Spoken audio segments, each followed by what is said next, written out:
Ibu bapak sekalian yang dikasihi Tuhan Yesus Kristus, inilah renungan firman Tuhan bagi kita dalam mempersiapkan diri kita untuk ambil bagian dalam pelayanan di gereja, di keluarga, dan di masyarakat. Yeremia 29 ayat yang ke-11, demikian bunyi di dalam nama Tuhan Yesus Kristus. Sebab aku ini mengetahui rancangan-rancangan apa yang ada padaku mengenai kamu. Demikianlah firman Tuhan, yaitu rancangan damai sejahtera dan bukan rancangan kecelakaan, untuk memberikan kepadamu hari depan yang penuh harapan. Amin. Ibu bapak yang dikasihi Kristus,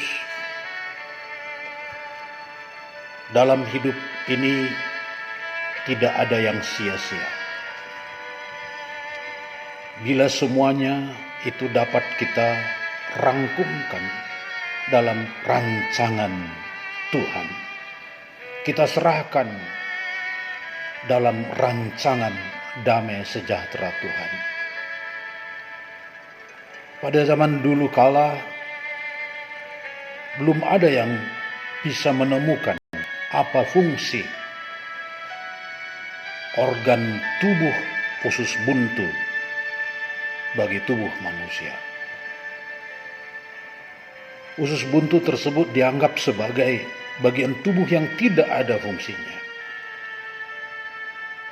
Sepertinya tidak ada menimbulkan efek apa-apa bagi tubuh, apalagi apabila diangkat atau tidak diangkat.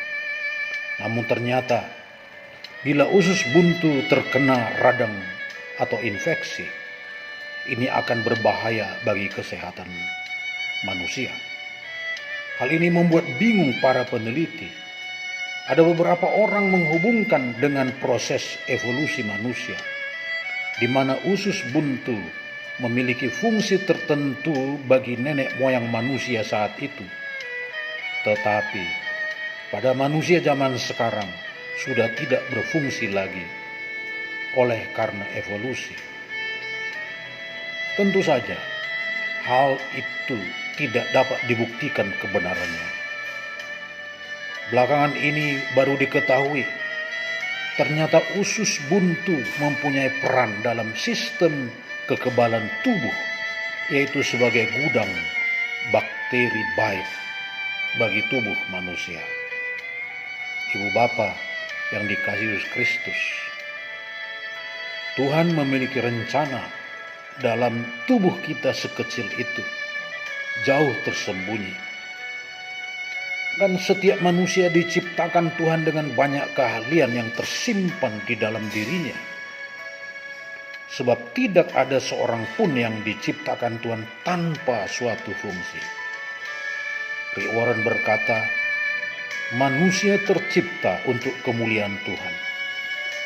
Manusia tercipta sebagai insan kekekalan.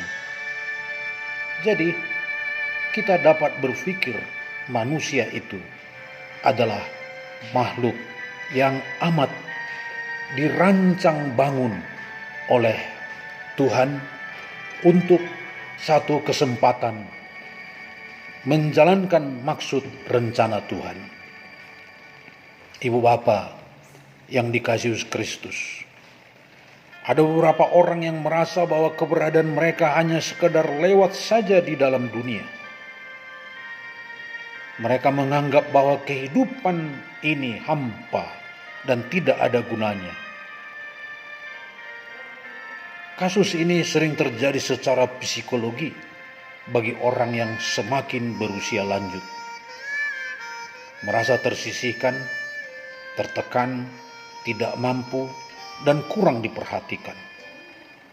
Dan sekaligus itu berarti bentuk pergumulan manusia seperti ini adalah sasaran empuk pelayanan gereja. Sasaran empuk dari rancangan damai sejahtera Tuhan seperti yang disampaikan oleh Yeremia.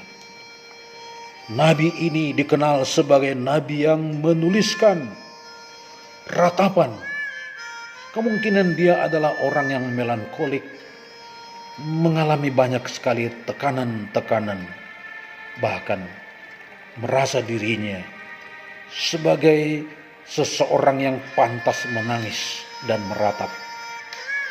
Namun, ibu bapak, gereja terpanggil untuk orang yang mendapat beban seperti itu. Ketika gereja melihat seorang dengan begitu banyak potensi di dalam dirinya, kita dapat melihat dia sebagai bagian anggota tubuh Kristus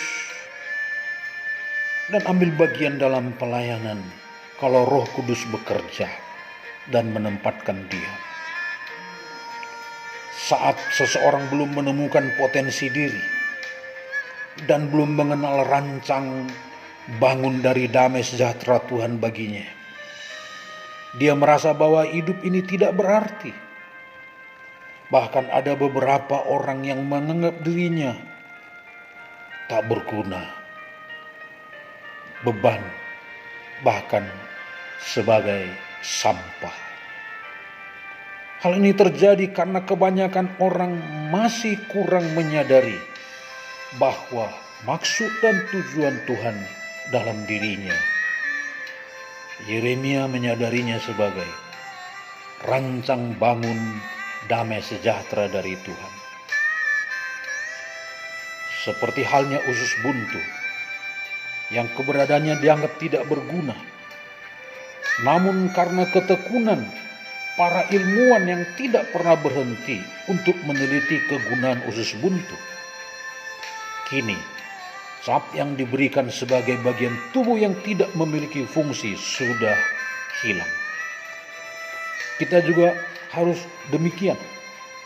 Sekalipun saat ini banyak orang menganggap sedang menjalani hidup yang sia-sia, namun jika kita terus berusaha untuk mencari dan menggali potensi yang ada di dalam diri kita, gereja Tuhan ada dalam satu rancang bangun tubuh Kristus. Dari kepala, tubuh, tangan, kaki, bahkan jari-jari dipakai oleh Rasul Paulus sebagai penggambaran fungsi dari setiap anggota tubuh Kristus. Tidak ada yang kecil, semuanya satu. Tidak ada yang merasa tinggi, tapi satu pada fungsi. Tidak ada yang manis, kuat, tetapi semuanya ada pada fungsi.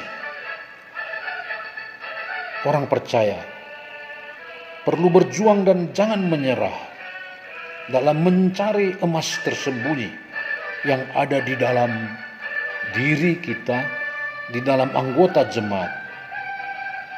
Lihatlah keadaan kita saat ini. Gereja membutuhkan pelayanan saudara. Saudara tidak sia-sia. Masyarakat dan